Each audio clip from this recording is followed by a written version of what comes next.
Very good morning to all my dear friends. आज 4 जुलाई 2022 है। Current affairs के इस लेक्चर में आप सभी का बहुत बहुत हार्दिक रूप से स्वागत है। काफ़ी सारे इंटरेस्टिंग टॉपिक्स हम डिस्कस करने वाले हैं, तो let's quickly crack on. Digital India week 2022 को आज प्राइम मिनिस्टर नरेंद्र मोदी साहब गुजरात के गांधीनगर में लॉन्च करने वाले हैं। इसका उद्घाटन होगा। इसकी थीम है catalysing new India's techade. बहुत सारी स्कीम्स पीएम साहब लॉन्च करने वाले हैं। Mister Modi will launch multiple digital initiatives. और ये सारे इनिशिएटिव्स जो हैं, इसका फ़ायदा क्या होगा? एक तो ये कि हमारे देश के जो लोग हैं उनको टेक्नोलॉजी का एक्सेस मिलेगा। फिर जो अलग अलग सर्विस डिलीवरी की चीज़ें हैं, जो जीवन को और ज़्यादा आसान बनाती हैं, ईज़ ऑफ लिविंग को और ज़्यादा मजबूत बनाती है, तो इन सारी चीज़ों को स्ट्रीमलाइन किया जाए, यानी कि एक ही जगह पर आपको सारी सर्विसेज मिल जाए। And the third and the most important parties के स्टार्टअप्स जो हैं इसको बूस्ट मिले। बहुत सारी स्कीम्स को पीएम साहब लॉन्च करने वाले हैं। एक के बाद एक स्कीम को देख लेते हैं। Number 1 is digital India Bhashini. Right, अब ये शब्द जो भाषिणी है उससे आपको पता चल गया होगा कि इट्स अबाउट लैंग्वेज। तो यहाँ पर 3 पॉइंट्स हैं। नंबर 1 ये है, enable easy access to the internet and digital services in Indian languages. के इंटरनेट और डिजिटल सर्विसेज को लोग जो हैं वो भारत की अलग अलग भाषा, गुजराती, मराठी एक्सेट्रा, तो भारत की लैंग्वेजेस जो हैं उनमें एक्सेस कर सके, इंटरनेट को यूज़ कर सके। तो this is number 1। Number 2, voice based access भी मिलेगा आपको, कि फॉर एग्जांपल अगर आप हिंदी में कुछ कहेंगे, गुजराती में कुछ कहेंगे, तो भी इंटरनेट में आप चीज़ें जो हैं वो खोज पाएंगे, डिजिटल सर्विसेज को यूज़ कर पाएंगे। नंबर 3, हमारे देश की भाषाओं में कंटेंट जो है इसका क्रिएशन हो। तो ये 3 इसके बड़े लक्ष्य हैं डिजिटल इंडिया भाषिणी के। आज के लेक्चर की पीडीएफ जो है ना दोस्तों, वो आपको मेरे टेलीग्राम चैनल पर मिल जाएगी। लिंक मैंने डिस्क्रिप्शन में डाल दी है, तो आप पीडीएफ को डाउनलोड करके एक बार इसको रिवाइज कर लीजिएगा, ठीक है। डिजिटल इंडिया जेनेसिस ये एक national deep tech startup platform है। राइट, यहाँ पर जीन्स के साथ जुड़ी हुई कोई चीज़ नहीं है। This is about startup, remember. तो इसका नंबर 1 पॉइंट है, a national deep tech startup platform है ये। नंबर 2, जो टीयर 2 और टीयर 3 सिटीज़ हैं, तो इन शहरों में स्टार्टअप जो हैं उनको डिस्कवर की जाए, सपोर्ट मिले, इसका ग्रोथ हो और सक्सेसफुल स्टार्टअप्स जो हैं इसकी शुरुआत टीयर 2 और टीयर 3 सिटीज़ में हो। और इसके फ़ायदे क्या क्या होंगे? जॉब्स जनरेट होगी, इकोनॉमी को फ़ायदा मिलेगा। और इसके लिए सरकार ने 750 करोड़ रुपीस जो हैं वो अलॉट किए हैं। नंबर 3 है इंडिया स्टैक डॉट ग्लोबल। इसके 3 बड़े पॉइंट्स हैं। First is a global repository of key projects implemented under India stack. India stack के तहत जो प्रोजेक्ट्स इंप्लीमेंट किए जा रहे हैं, जैसे कि Aadhaar, UPI, DigiLocker, CoWIN vaccination platform, government e market place etcetera, तो ये सारे के सारे जो इंडिया स्टैक डॉट ग्लोबल हैं, तो ये सारे अलग अलग प्रोजेक्ट्स जो हैं, ये सारे प्रोजेक्ट्स जो हैं इनको एक global public digital goods repository के तहत रखे जाएंगे। और कैसे हमारे देश में ये सारे प्रोजेक्ट्स जो हैं वो चीज़ों को ट्रांसफॉर्म करें, वो चीज़ दिखाई जाएगी। And the third point is कि दुनिया के दूसरे देश जो हैं वो इस प्रकार के प्रोजेक्ट्स जो हैं वो अपने देश में लॉन्च करना चाहे, टेक्नोलॉजिकल सॉल्यूशंस चाहते हैं, तो उनको ये मिलेगा। तो this will project India as a digital क्षेत्र में एक लीडर के तौर पर प्रोजेक्ट करेगा, ठीक है। तो this is number 3, India stack dot global. Number 4, my scheme. ये माई स्कीम क्या है? माई स्कीम से ही नाम से ही पता चल जाएगा कि जो गवर्नमेंट की स्कीम्स है ना, ये सारी स्कीम्स को आप डिस्कवर कर पाएंगे। आप इन स्कीम्स के लिए एलिजिबल हैं या नहीं, ये सारी चीज़ें भी पता आपको यहाँ से चल जाएगा और आप अप्लाई भी कर पाएंगे। फिर हैं नंबर 5 पर हैं, number 4 was my scheme, number 5 पर है मेरी पहचान। तो मेरी पहचान जो है it's like a national single sign on for one citizen login, के जो अलग अलग सर्विसेज हैं, डिजिटल सर्विसेज, अलग अलग जो ऑनलाइन एप्लीकेशंस हैं या फिर सेवाएं हैं, तो एक ही नाम, एक ही पासवर्ड से आप इन सारी की सारी सेवाओं को एक्सेस कर पाएंगे। तो अलग अलग जो सेवाएं हैं उनके लिए अलग अलग पासवर्ड की ज़रूरत नहीं है, नॉट पासपोर्ट,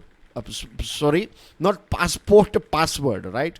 जो आईडी पासवर्ड हम कहते हैं, जिनको हम कहते हैं क्रेडेंशियल्स, तो एक ही क्रेडेंशियल्स अलग अलग आपके ऑनलाइन एप्लीकेशंस और सर्विसेज जो सरकारी स्कीम्स हैं उनके लिए हैं रे। Then we have chip to startup programme, semiconductor chip, right. तो इसका लक्ष्य यह है कि हमारे देश में बैचलर्स, मास्टर्स, रिसर्च लेवल की डिग्रीज ऑफर की जाए, ट्रेनिंग दी जाए, ताकि हमारे देश में एक स्पेशलाइज्ड मैन पावर तैयार हो। और 30 ऐसे इंस्टीट्यूशंस हैं जहाँ पर ये प्रोग्राम को इम्प्लीमेंट किया जाएगा। तो इसको अनाउंस करेंगे हमारे प्राइम मिनिस्टर नरेंद्र मोदी साहब। तो ये थी पीएम मोदी साहब के साथ जुड़ी हुई इम्पोर्टेंट स्कीम्स जो वो आज लॉन्च करने वाले हैं गांधीनगर से। गांधीनगर से पहले प्राइम मिनिस्टर साहब जो हैं वो जाने वाले हैं आंध्र प्रदेश। और आपकी स्क्रीन पर ये जो तस्वीर है, एक लेजेंडरी फ्रीडम फाइटर हैं अल्लूरी सीतारामा राजू। आज अगर पॉसिबल हुआ तो I will make a special video, एक अलग से वीडियो बनाऊंगा अल्लूरी सीतारामा राजू के बारे में, राइट। बहुत सारी इंटरेस्टिंग चीज़ें उनके जीवन के साथ जुड़ी हुई हैं। और आज यानी कि 4 जुलाई 2022 जो हैं, ये उनकी 125th बर्थ एनिवर्सरी है। और इसी बर्थ एनिवर्सरी पर भीमावरम नाम का जो प्लेस है, जगह है आंध्र प्रदेश में, तो वहाँ पर प्राइम मिनिस्टर साहब जाने वाले हैं। और वहाँ पर 30 फीट टॉल ब्रॉन्ज स्टैच्यू जो हैं अल्लूरी सीतारामा राजू का, तो वो लॉन्च करने वाले हैं। और गवर्नमेंट जो है उसका लक्ष्य ये है कि गवर्नमेंट लोगों को, ऐसे जो फ्रीडम फाइटर्स हैं ना, उनके बारे में उनको मीन्स इनको घर घर तक पहुंचाना चाहती हैं, राइट, जिनका कंट्रीब्यूशन रहा हमारे देश की आज़ादी को लेकर। तो इनके बारे में लोगों को पता होना ही चाहिए। तो ये एक सरकार ने एक एक मुहिम छेड़ी है, आप कह सकते हैं, एक स्टैंड लिया है कि इन सारे फ्रीडम फाइटर्स जो हैं उनके बारे में लोगोो को पता होना चाहिए। एंड दिस इटसेल्फ मीन्स के इस पर आपको MCQ पूछे जा सकते हैं। अगर आप Andhra Pradesh public service commission की तैयारी कर रहे हैं, APPSC या फिर APPCS की तैयारी कर रहे हैं, तो आपको इनके बारे में पता होना ही चाहिए, राइट। अगर आप UPSC की या फिर नेशनल लेवल की एग्जामिनेशन की तैयारी कर रहे हैं, तो आपको हिस्ट्री के MCQ पूछे जा सकते हैं, ईजिली पूछा जा सकता है। क्योंकि देखिए, प्राइम मिनिस्टर वहाँ पर जाकर ये जो उनका एक स्टैच्यू है वो अनवेल करने वाले हैं। तो एक नेशनल लेवल की बात है और हमारे फ्रीडम स्ट्रगल के साथ जुड़े हुआ एक टॉपिक है, तो आपको ये प्रश्न पूछा जा सकता है। 4 जुलाई 1897 को उनका जन्म हुआ था और उन्होंने ब्रिटिश के खिलाफ एक लड़ाई की थी। ईस्टर्न घाट जो हैं हमारे, तो वहाँ पर वहाँ की जो ट्राइबल कम्युनिटीज़ हैं उनके लिए वो लड़े थे। और एक रंपा रेबेलियन है, इनके लीडर थे। Remember this name, Rampa rebellion of 1922, ये उन्होंने ब्रिटिश सरकार के खिलाफ लॉन्च किया था। एकनाथ शिंदे साहब की जो सरकार है, नई सरकार, तो उसकी आज होगी फ्लोर टेस्ट महाराष्ट्र की जो लेजिस्लेटिव असेंबली है वहाँ पर। और राहुल नरवेकर जो हैं वो बीजेपी के हैं और वो असेंबली स्पीकर के तौर पर इलेक्ट किए गए हैं। नरवेकर जो हैं उनको 164 वोट्स मिले और उनके ऑपोजिशन में जो खड़े थे महाविकास अघाड़ी के नॉमिनी राजन साल्वी, तो उनको 107 वोट्स मिले। मिस्टर नरवेकर जो है ना, उनके बारे में एक ख़ास बात है, वो हमारे देश के सबसे यंगेस्ट स्पीकर बने हैं और महाराष्ट्र के भी सबसे यंगेस्ट स्पीकर बने हैं। ये रही उनकी तस्वीर। Here you can see the new CM is ex-CM and deputy CM of Maharashtra on your screen, dear friends. एक इम्पोर्टेंट बात इंडिया और ऑस्ट्रेलिया के साथ जुड़ी हुई है, राइट। हमारे जो कोल एंड माइंस मिनिस्टर हैं प्रहलाद जोशी साहब, तो वो ऑस्ट्रेलिया जाएंगे। 6 दिनों की उनकी यात्रा है। और ये यात्रा किसके लिए है? ये यात्रा इसलिए है ताकि जो क्लीन एनर्जी का एम्बिशन है वो हम सस्टेनेबल तरीके से अचीव कर सकें। और इसी चीज़ को लेकर दोनों देशों के बीच में लिथियम और कोबाल्ट प्रोजेक्ट्स, खास करके ऑस्ट्रेलिया में ये चीज़ पाई जाती है, लिथियम और कोबाल्ट। तो एक जॉइंट इन्वेस्टमेंट के तौर पर यहाँ पर लिथियम और कोबाल्ट को एक्सट्रैक्ट किया जाए और इसका इस्तेमाल किया जाए। तो ये इम्पोर्टेंट रिसोर्सेज को लेकर दोनों देशों के बीच में बातचीत होने वाली है। Remember this thing, lithium and cobalt projects in Australia. FCR है, आपने कई बार इसका नाम सुना होगा, फॉरेन कंट्रीब्यूशन रेगुलेशन एक्ट। तो जो NGOs हैं वो एक लिमिटेड पैसे मंगवा सकती है। अगर ज़्यादा पैसे मंगवाने हैं तो आपको परमिशन चाहिए, आपको मंजूरी लेनी पड़ेगी। तो होम मिनिस्ट्री ने FCRA रूल्स में कुछ बदलाव किए हैं, बदलाव कुछ ईजी हुए हैं। और इसमें यह है कि अगर आपके कोई रिलेटिव्स हैं लेट्स से, तो वो आपको 10 लाख रुपए रुपए, कोई एनआरआई रिलेटिव है वो आपको 10 लाख रुपए भेज रहे हैं, 10 लाख से कम, तो गवर्नमेंट को इन्फॉर्म करने की ज़रूरत नहीं है। पहले ऐसा था कि पैसे जब आते थे तो आपके पास 30 दिन होते थे, 30 दिन के अंदर आपको गवर्नमेंट को इन्फॉर्म करना रहता था, लेकिन अब ये वक्त जो है वो 3 महीना कर दिया है।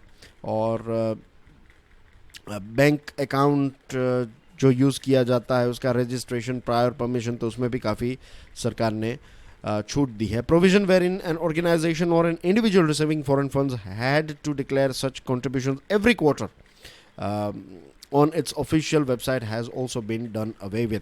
कि पहले क्या था कि आपको हर क्वार्टर में चीज़ों को डिक्लेयर करना पड़ता था, लेकिन अब ये भी रिक्वायरमेंट जो है वो नहीं है। दोस्तों, आज के द हिंदू न्यूज़पेपर में एक बहुत ही दुखद खबर आपको फर्स्ट पेज पर देखने को मिलती हैं। और ज़मीन को लेकर जो इश्यूज़ हैं ना, वो हमारे देश में काफ़ी ज़्यादा रहते हैं। आज भी डॉक्यूमेंट्स को लेकर इश्यूज़ हैं, उतना स्टैंडर्डाइजेशन नहीं है। और मध्य प्रदेश में एक ट्राइबल महिला को ज़िंदा जलाने की कोशिश की है। Right, you can see the picture. इनका नाम है राम प्यारी बाई, और ज़मीन के डिस्प्यूट की वजह से कुछ लोगों ने इस महिला को ज़िंदा जलाने की कोशिश की है, which is very very unfortunate. और ये बात जो है वो 6 बीघा ज़मीन के साथ जुड़ी हुई है। राम प्यारी जो है ये सहारिया ट्राइब से बिलोंग करती है, और ये सहारिया ट्राइब जो है ये particularly vulnerable tribal group, right, इसको PVTG कहते हैं, तो इससे बिलोंग करती हैं। सहारिया ट्राइब जो है ये पर्टिकुलरली वल्नरेबल ट्राइबल ग्रुप है। जो मिस्टर सहारिया है उन्होंने ये बताया कि चीफ मिनिस्टर दिग्विजय सिंह साहब की जब सरकार थी तो वेलफेयर स्कीम के तहत उनको ये ज़मीन जो है वो सरकार ने दी थी। और जो एक्यूज़ड हैं उनका कहना यह है कि ये ज़मीन उनकी है, लेकिन जिनके ऊपर मीन्स ये जो महिला हैं उनके और उनके परिवार का कहना यह है कि ये सरकार ने हमें ज़मीन दी है। और लोकल एडमिनिस्ट्रेशन में एक डिस्प्यूट को लेकर बातचीत हुई थी, और इस डिस्प्यूट में ये जो लोकल एडमिनिस्ट्रेशन है तो उसने कहा था कि ये ज़मीन जो है वो इस महिला की और उसके परिवार की है, लेकिन पुलिस को भी पता था कि ऐसा कुछ हो सकता है, राइट, लेकिन उन्होंने कहा था कि हमें सिक्योरिटी चाहिए। पुलिस को इन्फॉर्म किया गया था कि हमारे ऊपर खतरा है, लेकिन कोई भी एक्शन नहीं ली गई, और फाइनल रिजल्ट जो है वो ये आया। अब दोस्तों बात करते हैं लिसी चैंक्स के बारे में। लिसी चैंक्स जो है ये एक जगह है लुहांस्क प्रोविंस में। Luhansk province is in Ukraine, और रशिया का ये दावा है कि ये जो लिसिचेंक्स नाम का शहर है वो अब उनके कंट्रोल में आ चुका है, और ये एक बड़ा लक्ष्य था व्लादिमीर पुतिन साहब की सरकार का। अब ये इम्पोर्टेंट क्यों है इसको समझ लेते हैं। देखिए, रशिया ने कहा है कि ये लिसिचेंक्स उनके कब्ज़े में आने की वजह से अब पूरा लुहांस्क एरिया जो है वो उनके कब्ज़े में आ गया है, और अब वो दोनेत्स्क रीजन की तरफ आगे बढ़ सकते हैं। और ये जो युद्ध चल रहा है उसमें फाइनल लक्ष्य ये है कि पूरा जो डोनबास रीजन है वो कैप्चर करना चाहता है रशिया। अब इसको मैप में देख लेते हैं। देखिए, ये रहा पूरा जो लुहांस्क रीजन, राइट, आप देख सकते हैं, दिस इज लुहांस्क रीजन, और ये है दोनेत्स्क रीजन पूरा। लिसिचेंक्स कहाँ पर हैं? कहीं पर यहाँ पर हैं, राइट, लुहांस्क रीजन में है। और ये रहा दोनेत्स्क रीजन। तो ये पूरा जो रीजन है ना, लुहांस्क और दोनेत्स्क, इसको मिलकर इसको कहा जाता है डोनबास। और डोनबास जो है वो उसमें कोल के बहुत सारे रिजर्व्स हैं, आप ये चीज़ याद रखिए। तो रशिया जो है ये पूरा ये डोनबास जो है वो अपने कंट्रोल में लाना चाहता है, ये एक प्रकार का लक्ष्य है। अनफॉर्चुनेट खबर आ रही है डेनमार्क के कैपिटल कोपेनहेगन में से कि वहाँ पर एक शॉपिंग मॉल में फायरिंग हुई, और यू कैन सी हियर के लोग जो हैं वो शॉपिंग मॉल को छोड़कर जा रहे हैं। पुलिस ने ये कहा कि एक व्यक्ति को अरेस्ट किया गया है, और इस प्रकार की चीज़ें जो हैं वो काफ़ी अनफॉर्चुनेट हैं। पुलिस ने ट्वीट करके कहा कि कुछ लोगों को यहाँ पर गोलियाँ लगी हैं। And the last topic of the day is Karnataka की एक हमारी लड़की है, राइट, कर्नाटका की बेटी ने फेमिना मिस वर्ल्ड जीता है। इनका नाम है सिनी शेट्टी, जो सेंटर में है। तो ये फेमिना मिस वर्ल्ड बनी है, तो keep this thing in mind, right. Femina miss India world, ये पूरा जो क्राउन है उसका नाम है Femina miss India world, Femina miss India world 2022, ठीक है। सो दैट्स एवरीथिंग, और फिर जल्द मिलेंगे with editorial and article analysis का लेक्चर भी आपको जल्दी मिल जाएगा। And after that financial news analysis. This is like a trilogy, right, एक ट्रायंगल है। आपको ये तीनों लेक्चर्स देखने हैं, ये डेली करंट अफेयर्स वाला लेक्चर जिसमें न्यूज़ कवर किए जाते हैं, एडिटोरियल एंड आर्टिकल एनालिसिस वाले लेक्चर में हम टॉपिक्स को कवर करते हैं, और फाइनेंशियल न्यूज़ एनालिसिस में हम फाइनेंस और इकोनॉमी और बिजनेस वर्ल्ड की चीज़ों को कवर करते हैं। आई एम श्योर ये तीनों सीरीज आपको बहुत पसंद आ रही हैं। Please share this lecture with other people. I will see you soon. Till then enjoy your studies. God bless you all. जय हिंद।